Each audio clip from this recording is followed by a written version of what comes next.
अक्षय शिंदेचा मृतदेह कुटुंबियांकडून स्वीकारण्याची शक्यता वर्तवली जाते। अक्षय शिंदेचे वडील आज हायकोर्टात याचिका दाखल करणार आहेत, तर प्रकरणातील पुरावे नष्ट करण्यासाठी अक्षयचा एन्काउंटर केल्याचा अक्षय शिंदेच्या वडिलांचा आरोप। अतिरक्तस्रावामुळे मृत्यू झाल्याचं पोस्टमॉर्टमच्या प्राथमिक अहवालातून स्पष्ट झालं। प्रतिनिधी निखिल चव्हाण सध्या आपल्यासोबत जोडले गेलेत, आपण त्यांच्याशी बातचीत करूया। निखिल, काय नेमकं अक्षयच्या वडिलांचं म्हणणं आहे आणि आता ते न्यायालयात सुद्धा धाव घेणार आहेत?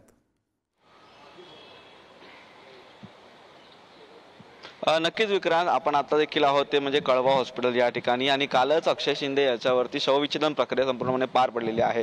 जे हॉस्पिटल येथे शवविच्छेदन प्रक्रिया पार पडल्याच्या नंतर याच कळवा हॉस्पिटल या ठिकाणी हा संपूर्ण मृतदेह घेऊन आणण्यात आलेला आहे। आणि त्यानंतर अक्षय शिंदेच्या वडिलांनी मात्र जो काल प्रिलिमिनरी रिपोर्ट आला त्याच्या अनुषंगाने उच्च न्यायालयामध्ये आहे ती धाव घेतलेली आहे, आणि त्यांनी आरोप केलेले आहेत या संदर्भामध्ये की अक्षय शिंदे याचा जो मृत्यू झालेला आहे तो मृत्यू नसून ती हत्या आहे, आणि या संदर्भात त्यांनी उच्च न्यायालयात धाव घेऊन बदलापूर प्रकरणातील पुरावे नष्ट करण्याच्या अनुषंगाने ही हत्या केली असल्याचा आरोप या ठिकाणी करण्यात आलेला आहे। त्यामुळे आज उच्च न्यायालयामध्ये काय एक सुनावणी पार पडते हे देखील पाहणं महत्त्वाचं ठरणार आहे। परंतु या ठिकाणी अक्षय शिंदे याचा मृतदेह ठेवण्यात आलेला आहे, तर त्याचे कुटुंबीय आज हा मृतदेह स्वीकारतात का हे देखील पाहणं महत्त्वाचं ठरेल। कारण 2 दिवसापूर्वी त्यांनी प्रतिक्रिया दिलेल्या होत्या की अक्षय शिंदे याचा मृतदेह स्वीकारणार नाही जोपर्यंत अक्षय शिंदेला न्याय मिळणार नाही। त्यामुळे आज न्यायालयीन सुनावणीमध्ये काय एक पार पडते किंवा न्यायालयीन सुनावणीमध्ये न्यायाधीश कशा प्रकारे एक न्याय देतात हे देखील पाहणं महत्त्वाचं ठरेल। परंतु हा संपूर्णपणे प्रकार आहे त्याच्यावरती अक्षय शिंदेच्या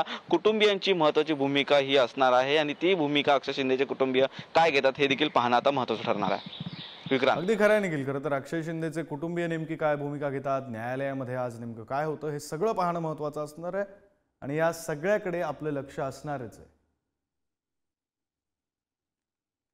धन्यवाद निखिल दिलेल्या या सविस्तर माहितीसाठी।